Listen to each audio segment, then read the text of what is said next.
Bueno, ahora lo que estamos en este momento es en la recolección de café.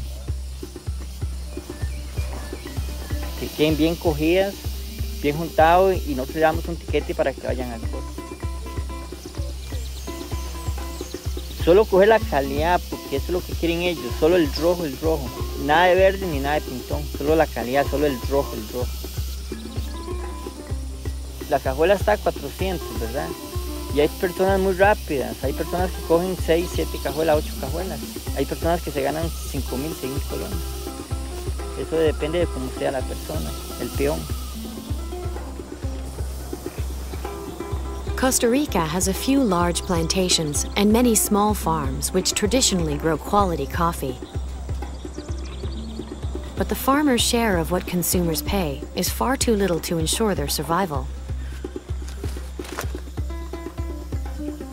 I was born in a coffee family, so I grew up with the coffee plants instead of a backyard, but I love it.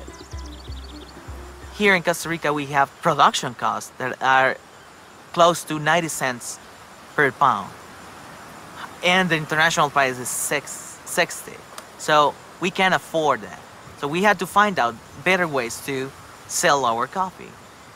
And there's programs like Fair Trade that really help the people that is growing coffee in this country and other countries around the world.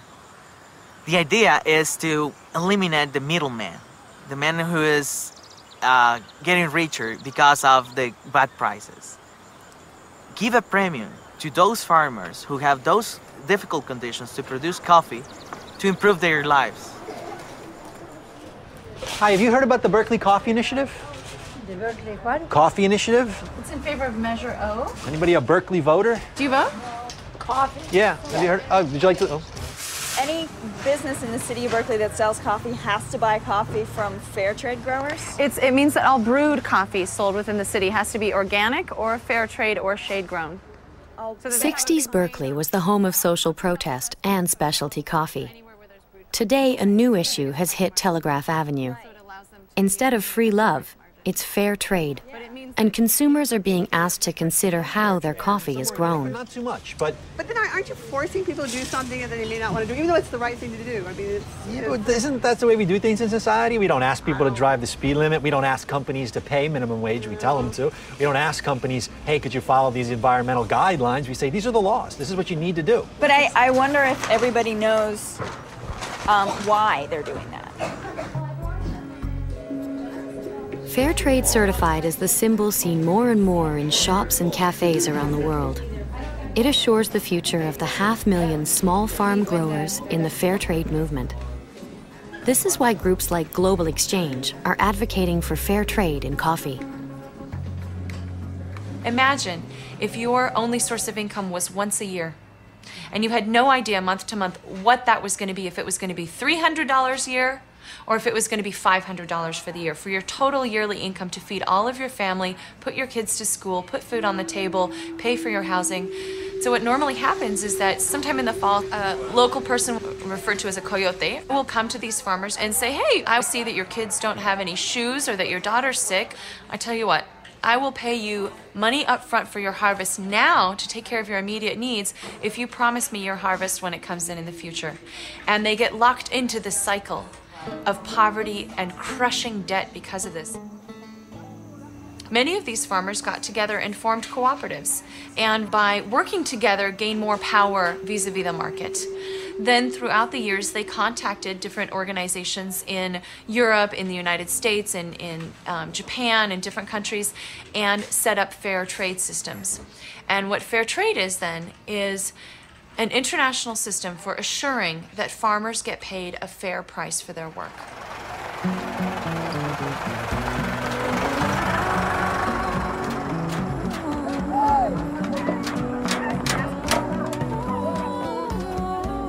Few places depend more on fair prices for coffee than Latin America. It is such an important crop that schools break for the coffee harvest. Some children get time off to work beside their families, but the children of migratory workers don't go to school at all. They have to work the year round.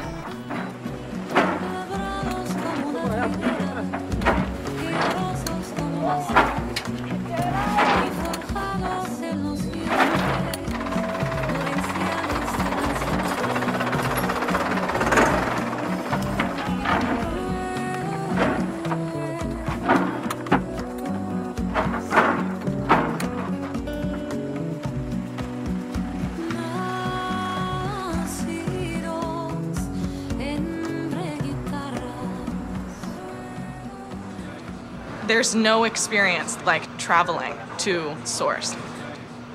After meeting the people that grow the coffee that I was selling every day, I couldn't just look at it anymore as a bean or as a beverage. It became a symbol for the relationships that I'd developed with people, for their sense of community and for their families and their hopes and dreams for the future.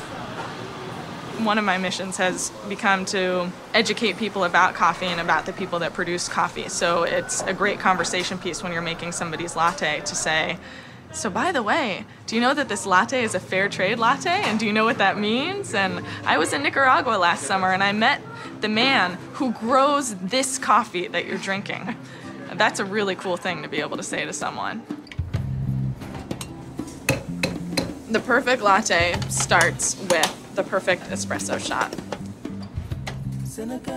Now we begin the espresso extraction. I'm grabbing a chilled container for my steamed milk, because the chilled container helps me make better foam, and some cold whole milk. I love producing the awesome latte that the person comes back and says, that's the best latte I've ever had. You're listening for when the bubbles are coming out like tight, foamy, frothy bubbles. And I can also hear when the milk is hot enough because it gets to a deeper pitch. It's like hearing the right musical note. You've left maybe half an inch in the top for your espresso shot, which is by now done extracting. And you pour it very slowly into the foam, and you'll see that it stays just above the layer of milk, so you get this beautiful sunset effect. And then you can even add a little chocolate sprinkles if you like.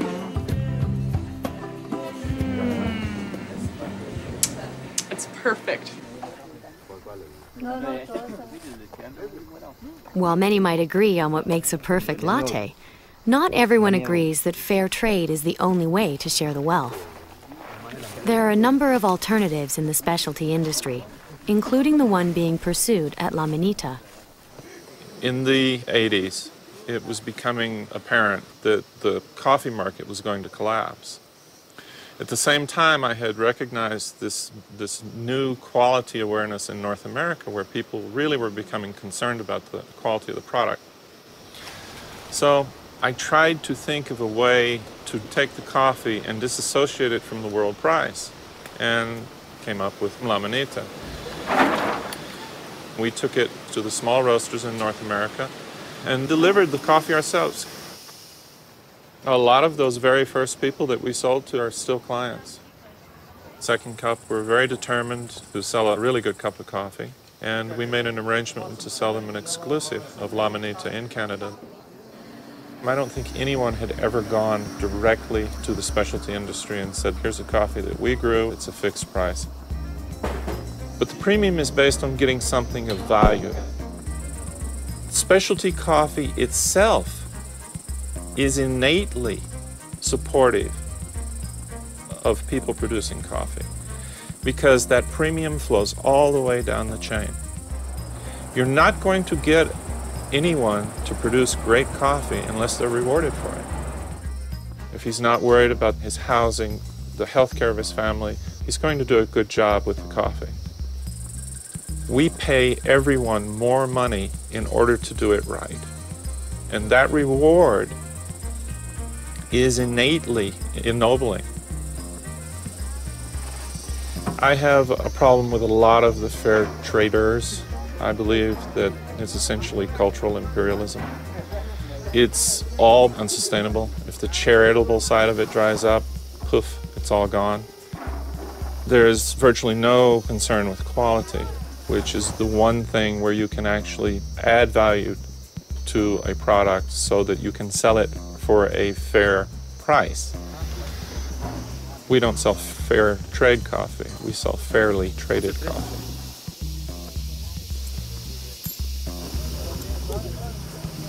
Ya eso dentro de la finca, para hacer la casa, lo ganamos la plata aquí dentro de la finca. Después de ahí compramos un lotecito por allá donde vivimos, hicimos la casa y lo fuimos para allá. Tengo novia, vive por allá abajo, muy largo, ¿verdad? Y me gustaría casarme y seguir trabajando dentro de la minita, hacer una casita para vivir. Seguir trabajando dentro de la minita, porque aquí fue donde lo superamos nosotros.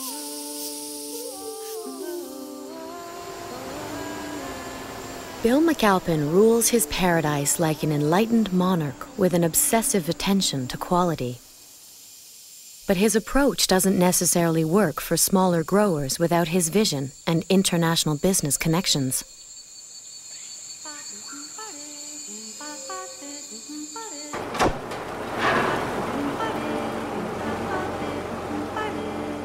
Soltarlo, dejarlo ir, que vuele, que encuentre su propia voz. Ya no me pertenece a mí, yo se lo dejo a él.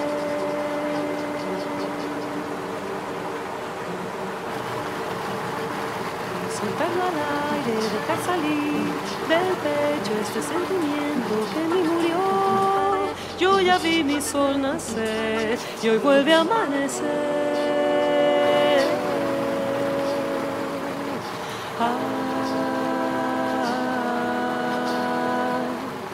Volver a comenzar en la vida, mirando un cielo azul, con fe y con mi poder, con todo el corazón,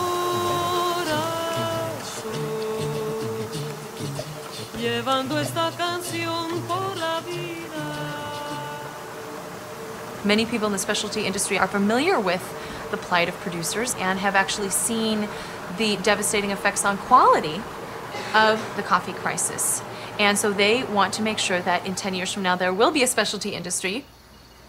They are paying a lot more real attention to doing what they need to do to make sure that their industry is sustainable and really leading the way for the rest of the coffee industry so that the cans, as we refer to the Folgers and Maxwell House and those folks, are really put on the defensive. Yeah, horrid. It was cheap. I'm not surprised. It came in a huge. How huge? It'll last a long time. Last a long time? How long? Well, 6 weeks? I think it's very nice. Now look. About 2/3 of the entire coffee industry is dominated by just a few players. Folgers, for example, is owned by Procter & Gamble, and they do over 600 million pounds of coffee a year. You know, the Folgers looks richer. Maxwell House is the second biggest label, and they're owned by Philip Morris, the global cigarette company. And then we also have Sara Lee. Be back in a second with coffee. There's Nestle, obviously, which is a huge company around the world in terms of their coffee holdings. After that is Starbucks, and they are over a $2 billion company, and with their expanse worldwide, they are really the global leader in the specialty coffee industry, and they actually make more money per pound than just about any coffee company in the world. The major labels buy nearly half the world's beans every year, while Starbucks buys less than 2%. But as the leading specialty company, Starbucks occupies a unique place in the market, as it tries to live up to its claim that coffee is more than just a commodity. We feel very, very strongly that we have a responsibility as the leader in this industry to lead and to define for the marketplace that the cost of doing business in this industry is to give back and to make an investment in the sustainability of this marketplace.